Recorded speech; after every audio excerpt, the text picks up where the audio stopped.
बिस्मिल्लाहिर्रहमानिर्रहीम। अस्सलाम वालेकुम।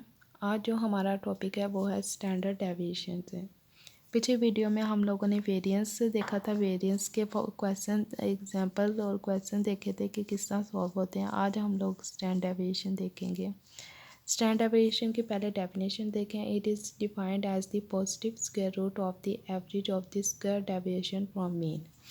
स्टैंडर्ड डेविएशन वेरिएंस से ही निकलता है, ठीक है। वेरिएंस अगर मालूम कर लें, उसका हम लोग अंडर रूट ले लें तो हमारे पास क्या आ जाता है, स्टैंडर्ड डेविएशन आ जाता है। यहाँ ये लिखा हुआ है पॉजिटिव स्क्वायर रूट। अगर हम पॉजिटिव स्क्वायर रूट ले लें किसका, average of the square deviation from mean, यानी मीन स्क्वायर डेविएशन मीन का हम लोग स्क्वायर रूट ले लें तो हमारे पास क्या आ जाएगा, स्टैंडर्ड डेविएशन आ जाएगा। इसकी प्रॉपर्टीज़ है, जिस तरह वेरिएंस की प्रॉपर्टी है उसी तरह इसकी भी प्रॉपर्टीज़ हैं।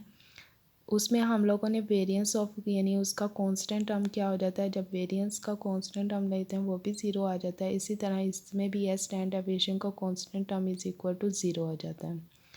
और जब वेरिएबल यानी कांस्टेंट टर्म वेरिएबल के साथ प्लस माइनस हो रही है तो स्टैंडर्ड डेविएशन हमारे पास क्या हो जाती है, एक्स ही आ जाती है, कांस्टेंट टर्म क्योंकि ज़ीरो हो जाती है। और जब हमारे पास वेरिएबल यानी कांस्टेंट टर्म वेरिएबल के साथ मल्टीप्लाई या डिवाइड हो रहा होगा तो स्टैंडर्ड डेविएशन क्या हो जाएगा, वेरिएंस में हमारा क्या होता था, कांस्टेंट टर्म स्क्वायर हो जाता था। अगर कांस्टेंट टर्म वेरिएबल के साथ मल्टीप्लाई हो रहा हो तो वेरिएंस मालूम करते थे तो ए स्क्वायर, ए जो सा होगा वो स्क्वायर हो जाता था। यहाँ क्या हो रहा है, ए मॉड हो रहा है, ठीक है। Standard deviation cannot be negative. अच्छा, नेक्स्ट है हमारे पास है standard deviation X plus minus Y. वो किसके इक्वल होता है, under root variance of X plus plus variance of Y के इक्वल होता है। किसके इक्वल होता है, ये एमसीक्यूज में पूछे जा सकते हैं कि under root X standard deviation X minus Y किसके इक्वल होता है, under root variance of X plus variance of Y के। अब इसके भी जिस तरह हम लोगों ने वेरिएंस का ग्रुप डाटा और अनग्रुप डाटा किया था उसी तरह सेम टू एज टिप वही है, ठीक है। वेरिएंस में हम लोगों ने क्या करते थे, जिस तरह वेरिएंस मालूम करते, मैंने पहले भी बताया है कि वेरिएंस हम लोग मालूम कर लें, स्टैंडर्ड डेविएशन अगर हम वेरिएंस मालूम कर लेते हैं उसका अंडर रूट ले लेते हैं तो हमारे पास स्टैंडर्ड डेविएशन आ जाती है। ये पिछली एग्जाम्पल है, ठीक है। पिछले वीडियो में हम लोगों ने अनग्रुप्ड डाटा का वेरिएंस मालूम किया था, उसका आंसर आया था 53.4। अगर मैं इसका अंडर रूट ले लूँ, यानी वेरिएंस ये आया था उसका अंडर रूट ले लिया तो हमारे पास क्या आ जाएगा, स्टैंडर्ड डेविएशन आ जाएगा।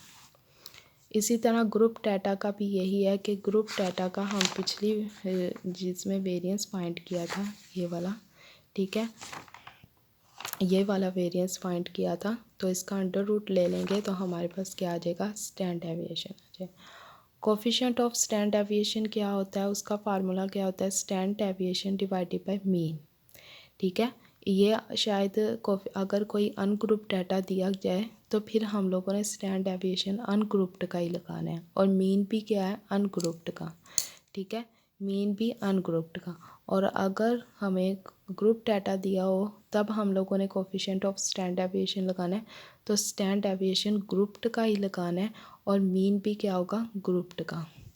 मैं अनग्रुप्ड का भी मीन लिख देती हूँ, वो क्या होता है, summation X divided by N होता है। और ग्रुप्ड का क्या होता है, X bar is equal to summation F of X divided by summation of F, ठीक है। आगे ये देखें, जिस तरह ये कहा हुआ है कि अनग्रुप डाटा है, n is equal to 15, summation of X ये और समेशन एक्स के ये।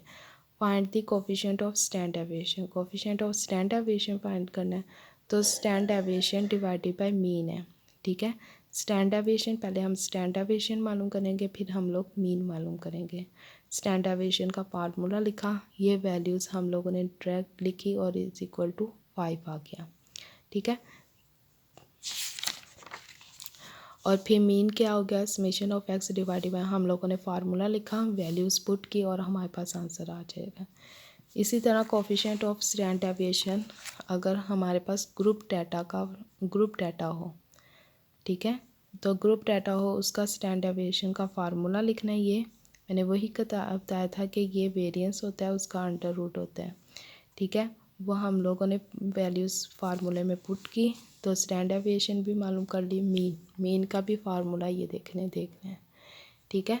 और फिर हम लोगों ने standard deviation coefficient of standard deviation में वैल्यूज़ पुट की और हमारे पास आंसर आ जाएगा। इसी तरह कोफिशिएंट ऑफ वेरिएशन क्या होता है, it is defined as the ratio of the standard deviation to the mean. Ratio होती है स्टैंडर्ड डेविएशन और मीन का रेशियो होता है, वो क्या होता है कोफिशिएंट ऑफ वेरिएशन। क्या फार्मूला होता है, standard deviation divided by mean multiply 100। ये भी लिख सकते हैं और इसको इस तरह भी लिखते हैं। मीन को हम लोग किससे डिनोट किया जाता है, एक्स बार से। देखें अब हम लोगों ने स्टैंडर्ड डेविएशन भी, ये मैं दोनों दिखा रही हूँ। Coefficient of standard deviation divided by mean. Coefficient of variation क्या होता है, standard deviation divided by mean multiply 100। Coefficient of variation में मल्टीप्लाई 100 करते हैं और स्टैंडर्ड डेविएशन में मल्टीप्लाई 100 नहीं करते, ठीक है। चाहे वो ग्रुप्ड हो या अनग्रुप डाटा हो, स्टैंडर्ड डेविएशन में कोफिशिएंट ऑफ स्टैंडर्ड डेविएशन में हम लोग मल्टीप्लाई 100 नहीं करते, ठीक है। सिर्फ कोफिशिएंट ऑफ वेरिएशन में हम लोग मल्टीप्लाई 100 करते हैं।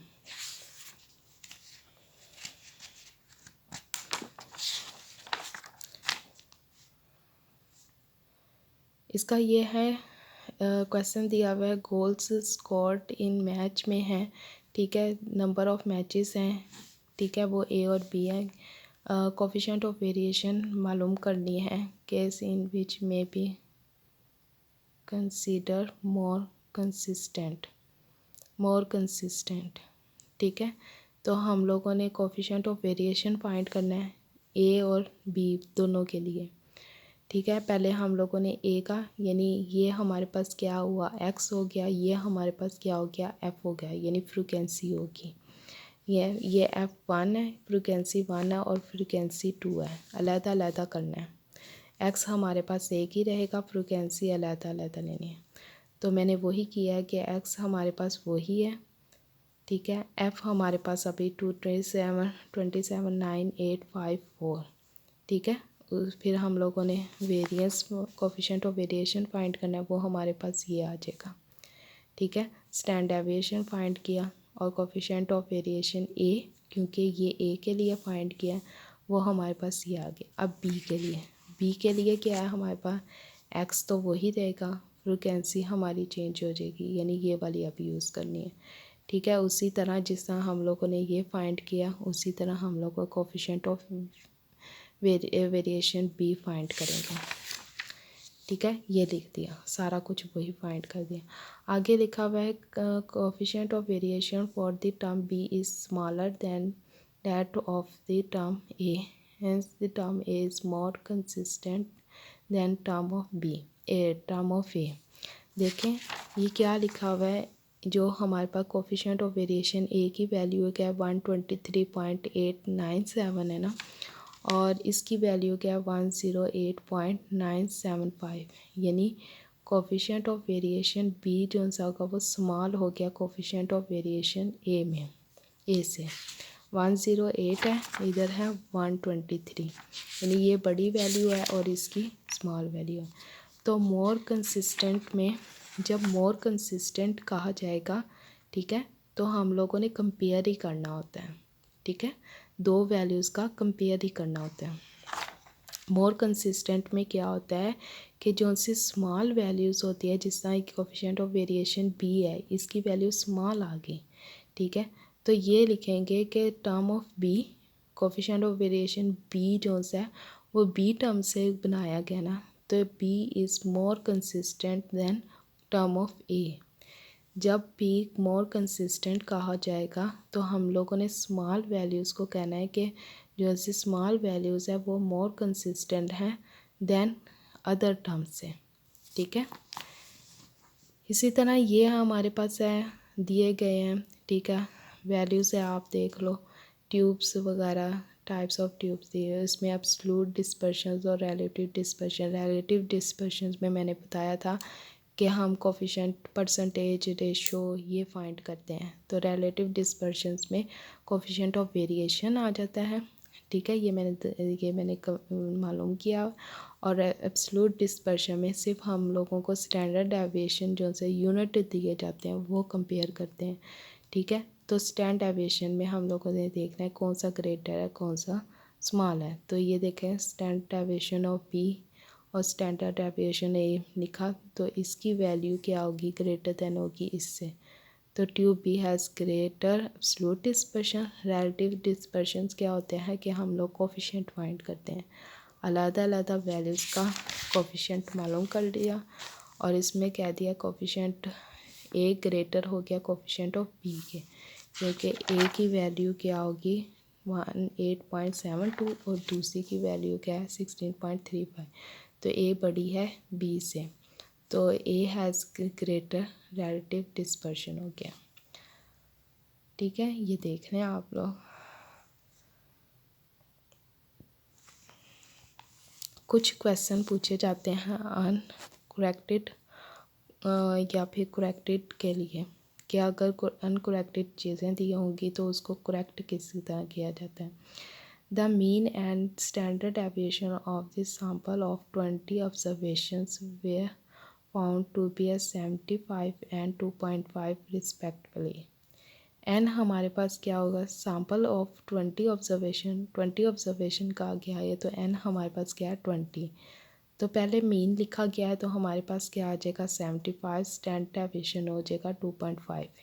ये मैंने चीज़ें यहाँ लिख दी गई हैं, ठीक है। अब उसमें on checking the original figures it was discovered that one observation which was actually 48 was copied down as 86. Find the correct mean and standard deviation। हम लोगों ने करेक्ट मीन फाइंड करना है और स्टैंडर्ड डेविएशन फाइंड करना है। तो अगर करेक्ट मीन फाइंड और स्टैंडर्ड डेविएशन करना है तो इसका मतलब है जो हमें ये मीन और स्टैंडर्ड डेविएशन दिए हुए अनकरेक्ट है ना, वही लिख दिया है कि एक्स बार अनकरेक्ट। अगर एक्स बार अनकरेक्ट है तो समेशन ऑफ एक्स भी क्या होगा अनकरेक्ट, एन हमारा वही रहेगा, ठीक है। तो हम लोग एन को इधर ले जाएंगे क्योंकि हमें मीन दिया गया था, स्टैंडर्ड डेविएशन और एन, समेशन ऑफ एक्स नहीं दिया गया था, ठीक है। एन को हम लोग एन को इधर मल्टीप्लाई कर देंगे, वो ये लिखा है समेशन ऑफ एक्स आ जाए, ठीक है। और हमें एक्स बार की वैल्यू है 75 और एन की वैल्यू है 20, वो लिख दिया। अब ये हमारे पास समेशन ऑफ एक्स जो सा है वो अनकरेक्ट है, ठीक है। तो हम करेक्ट करेंगे तभी हम मीन भी तो करेक्ट, जिस तरह यहाँ अनकरेक्ट, यहाँ समेशन ऑफ एक्स अनकरेक्ट लिखा था तो मीन भी क्या हो रहा था हमारा एन अनकरेक्ट हो रहा था।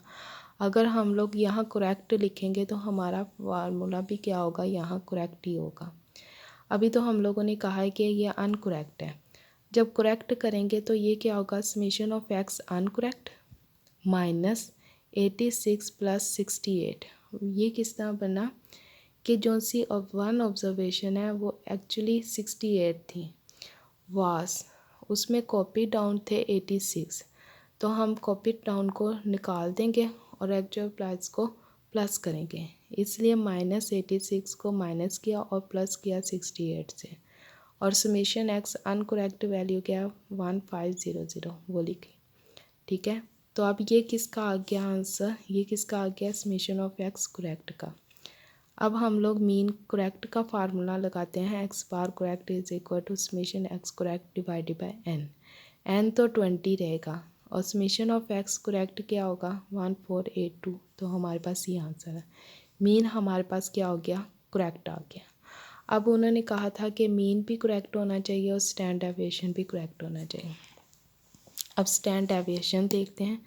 स्टैंडर्ड डेविएशन का फार्मूला ये होता है, ठीक है। जो जो चीज़ें यहाँ गिवन थी क्वेश्चन में वो मैंने ये लिखी थी, वो मैंने उठा के यहाँ लिख दी, क्योंकि ग्रुप्ड या अनग्रुप्ड का ही यानी अनग्रुप्ड का ही क्वेश्चन है, ठीक है। तो हम लोगों ने ये लिखी वैल्यू सारी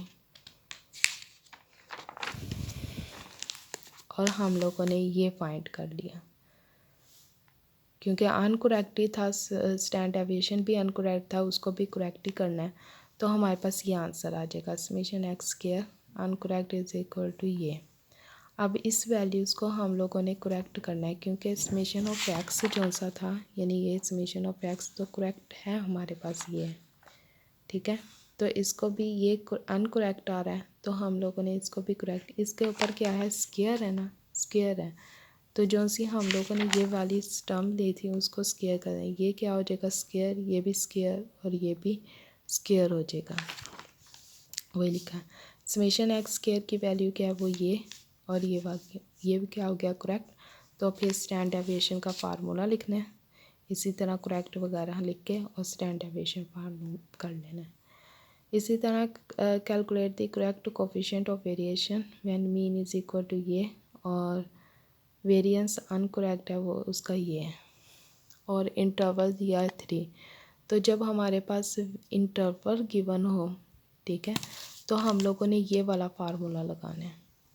जब हमारे पास क्या हो जाएगा, इंटरवल गिवन हो, तो हम लोगों ने ये फार्मूला लगा के वैल्यूज़ पुट करके और हम लोगों ने आंसर निकाल देना है, ठीक है। आई होप आप लोगों को समझ आ गई होगी। ओके, अल्लाह हाफिज़।